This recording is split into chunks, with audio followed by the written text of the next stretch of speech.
Hey there, my name is Anthony Romano, and I'm going to tell you in this video some targeted ketogenic diet tips and essentially how to use TKD, so strategic carb inclusion, right? Targeted ketogenic diet, for a variety of sports performance benefits and how to actually get it implemented, okay?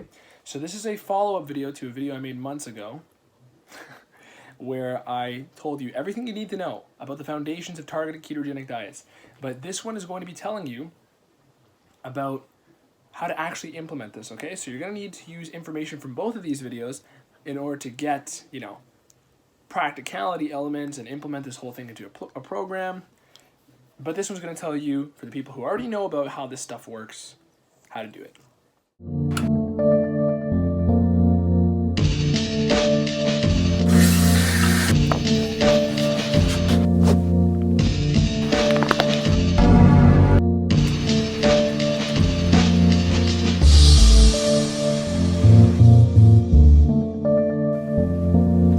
Okay, so I filmed this video a few months ago, and as I was editing it, I realized I want more clarity. So in the start of the video right now, I'm giving you the three main strategies that I'll be referencing throughout this very discussion-intensive video.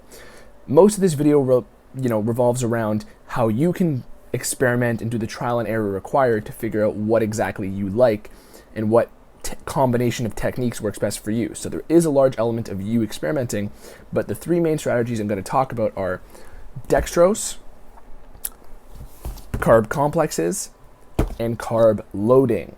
Not to be confused with carb backloading, okay? Because I have another video on that, which you should also watch. But as far as a targeted ketogenic diet where you consume carbs and use them up for a workout, these are the three main strategies you're going to use and you're going to have to ultimately experiment with, even though, you can basically take a shot in the dark and, and get good results if you just simply listen to the first few minutes of this video. But strategy number one, dextrose. So this is gym dextrose. It's basically pure sugar, pure dextrose, and it's going to go into your bloodstream, some into your muscle glycogen stores, and this is going to be used up very quickly. So it's not as optimal for a sports game, but it is very optimal for a workout. Anything where you're going to need quick replenishment of sugar, this is optimal. Carb complexes are generally my preferred method for doing something like this because you can use these for both sports and for workouts. Meanwhile, with sports, you kind of need to be a bit more careful with just pure dextrose because you could hit a blood sugar spike and crash and what is called rebound hypoglycemia, where you use up the carbs that you just had a rapid amount of very quickly, and then you get this sort of blood sugar crash. So you don't want that, and carb complexes prevent that because they have carbs of different speeds of digestion constantly being, used by the body. So that is the carb complex approach, and this is the dextrose approach of targeted keto. Carb loading is where you consume carbs the night before, and then the next day you have fully saturated muscle glycogen stores. So from there, you can either on game day or workout day throw in one of these based on whichever is more conducive, because like I said, this is probably more conducive for gym. This is conducive for gym and sports. And what you can also do is you could carb load and then handle the game ketogenically. That's actually one of my favorite techniques for doing soccer games, unless I decide I just want to do it keto fully without any carbs, which I do often as well. So carb loading is much more conducive to lifestyle because you can handle it kind of like the carb backloading video explains, where you can let your life take the wheel. You can essentially go with your friends, have some pizza, and then the next day go to game day, and you have fully saturated muscle glycogen stores. From there, you probably won't need a boost of carb complex or dextrose, but you can totally use one or the other depending on your situation. And I actually encourage you to experiment with different ones if you're somebody who very much prioritizes results in your performance. So I'm going to explain these techniques because dextrose is more so for a blood glucose spike, right? Something that's going to be in your bloodstream, and some of it will go to your muscles. Carb ion or any sort of carb complex is going to be something that will give you that blood glucose spike and some to your muscles, and it will persist longer, so you run less of a risk of crashing. But if you're somebody who's maybe in an intense workout and you're doing a very aggressive fat loss cut, you might want something that's going to be out of your system quicker. So there's more use for a just pure dextrose powder. And it is something that tends to be easier for people because you just have one variable to keep track of, and you know that after the workout you can jump back into ketosis very quickly depending on the amount you use. So I'm going to explain more about the amounts you use and what's appropriate for certain situations, how to experiment, and how to balance this with a ketogenic lifestyle in the rest of this video, in addition to giving you more science behind all of this and how it works from a book that I reference called Peak by Dr. Mark Bubbs, or Boobs, however he prefers it pronounced, which I hadn't finished reading at the time of this, but I have finished reading now. So essentially, these are your main strategies: dextrose, carb complexes, and carb loading. Now there is also my other preferred method, which is carb backloading, which you should watch because that video will give you more, ideas about how to fit this into your lifestyle. But always remember, this relies a lot on you to experiment, because even though you can be conservative and do a small amount of dextrose and have a good workout, you might not feel like, oh, that was not really a knockout home run workout. But maybe you do the same with some carb complex and you feel that way, and you just need to work out the kinks in the dosage so that you either get a little bit more of a punch from your workout as you want, or you either get, this sort of less dose so that you get this sort of in and out experience of, I had the carbs real quick and I used them up and now I'm back in ketosis. So there's all those different variables, but this is what I will explain in the video. And either way, I recommend you try out these products to really mess around with these different elements of performance, because your body is always going to function most optimally when you have a mix of both fuels, fat and carb.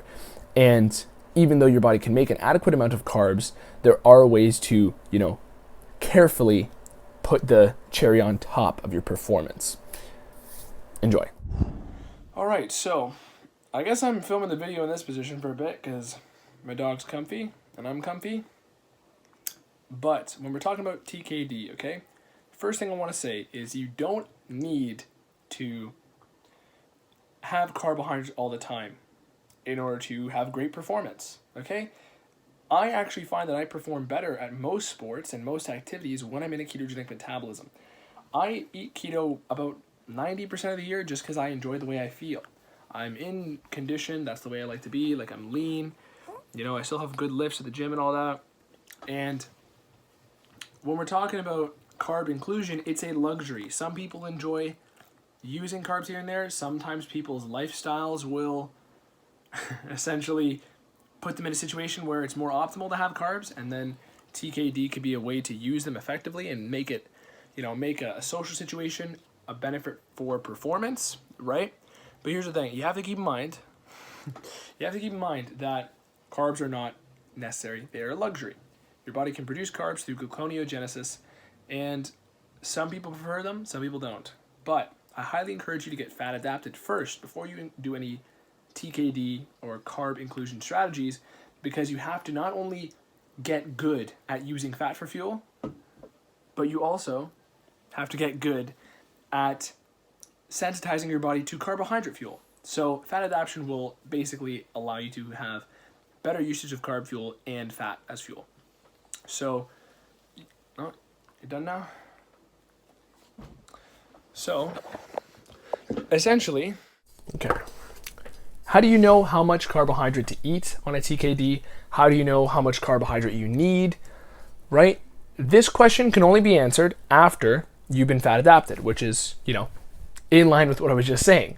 But at the same time, TKD, when we're talking about pre-workout fuel, it can be a little complicated because you kind of have to experiment and figure out what quantity of carb, what type of carb makes you feel the best. And it's kind of this little process where you have to continuously experiment, right? I'm going to give you my 2 cents on how to actually experiment properly and in a way that can kind of give you some guidance.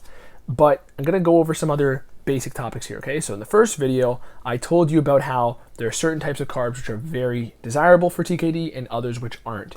Now, in general, you want the quick digesting carbs for a high intensity workout, right? This is something like dextrose, okay? Pure dextrose. This is gym pure dextrose powder as well, which essentially will jack up your blood sugar, go right into your bloodstream, and maybe, depending how long, you decide to work out after, some will go to your muscle glycogen stores and give you a little boost that way. For the most part, this is going to be a blood sugar boost, right, for the dextrose, and you're going to use it up fairly quickly.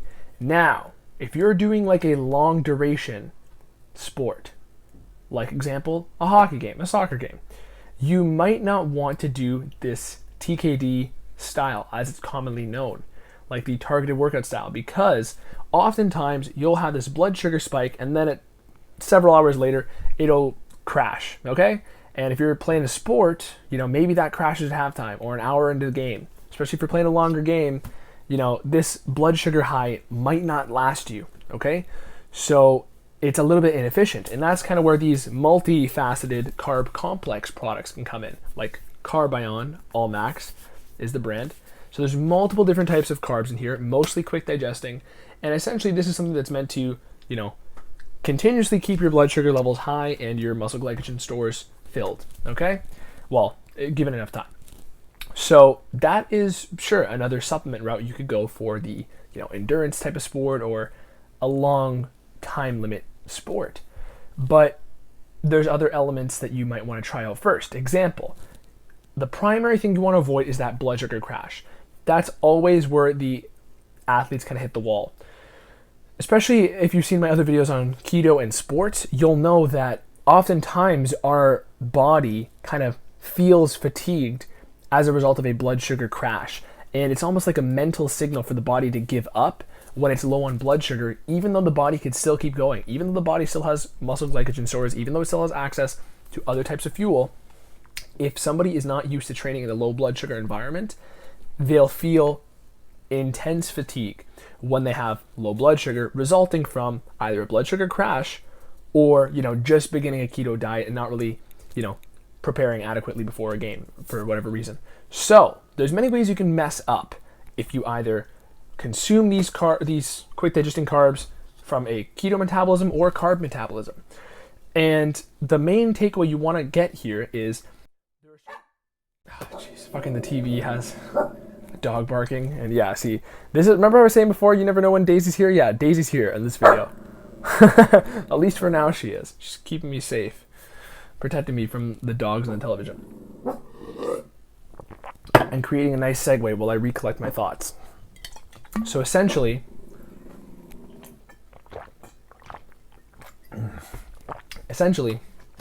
if you're in the gym, pun intended, and you're trying to get a nice pump, right? You could use this and get like a nice quick blood glucose boost.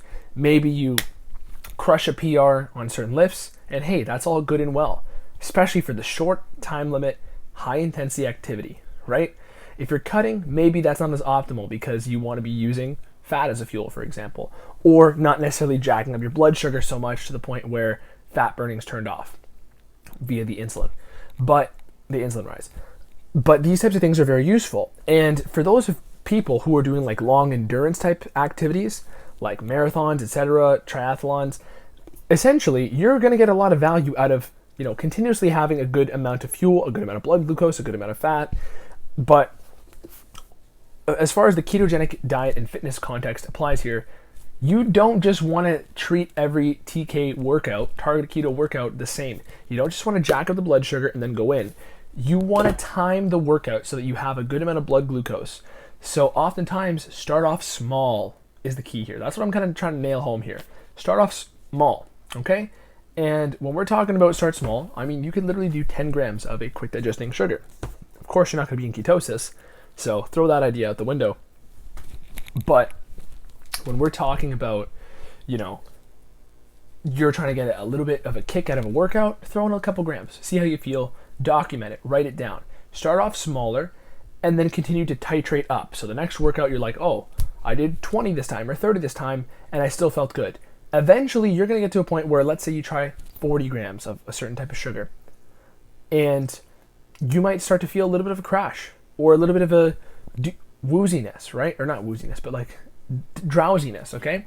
And that will be a symptom of rebound hypoglycemia. So essentially, you're going to have lower blood sugar, right? Because you've used it up very quickly. And even though it might not be like full-on hypoglycemia, like you'll be lower blood sugar and lower energy and lower performance after that point. So that's kind of where these complex carbs come in. And they have their purpose. One technique to kind of make things easier is carb load the night before. So you don't have to have carbs, like I said. You don't have to rely on these. A lot of people think that that's the only way to get high performance. It's actually not. And I prefer most of my sports ketogenic fully. But there's ways to do this and balance it with a lifestyle. An example, go out on a Saturday night, have a sports game on a Sunday, and you're great because then the last night you had, I don't know, some sushi dinner or something, right? So the point is, carb load a little bit the night before to kind of fill up those glycogen stores. And then the next day, you can have this kind of blood sugar, blood glucose, quick availability fuel on the hand, on the ready. But you don't want to go in only with that when you're starting TKD on its own, unless you're in a training context. So the absolute best way to use like the TKD methods and to kind of understand your tolerance and how much works for you is always start off by testing these techniques out in a practice environment. You don't want to do this in a outcome dependent manner, because if you're going into a game, even if it's not the biggest game of the season, there's still an element of high performance needed, or performance towards getting the result of winning, right? You never want to start off in that. You should do a couple training sessions with this and write down, okay, start off at 20 grams of carbs, 10 grams of carbs. Do these things essentially at training sessions, okay? A couple training sessions. If you train 3 times a week, or if you train twice a week and then have a game on the third session per week, do the first training session with 20 grams of carbs. Let's say you played basketball, right? Second training session, if you felt good with 20, you can keep it the same or up it a little bit or drop it a little bit. See how you feel. Then the next game, hey, maybe the day before the game, you don't want to mess around with things. So essentially, eat the same way you normally would before games, up until this whole keto diet thing, the night before, and then on game day, eat how you always would. Then the next week comes around. Then from there, back into training session again. You're going to experiment with a different quantity of carbs if you didn't already feel good from the initial week. And essentially you're going to keep doing this on the training sessions to kind of get a feeling of how well you perform.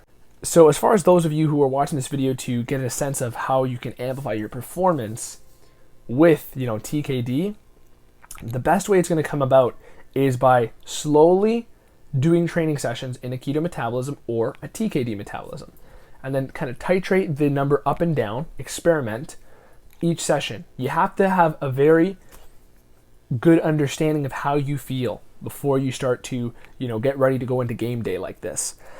And then here's the part where everything gets a little bit more complicated, but you're ultimately going to get a lot of value with this part of the video.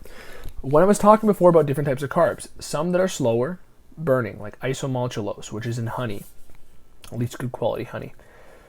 What's going to happen is you might find this is something that can last you and keep a higher blood sugar rise throughout a game, right?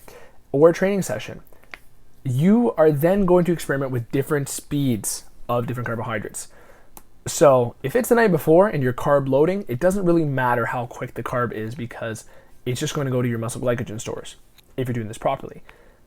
And, doesn't matter if it's a bowl of pasta or if it's a Snickers bar.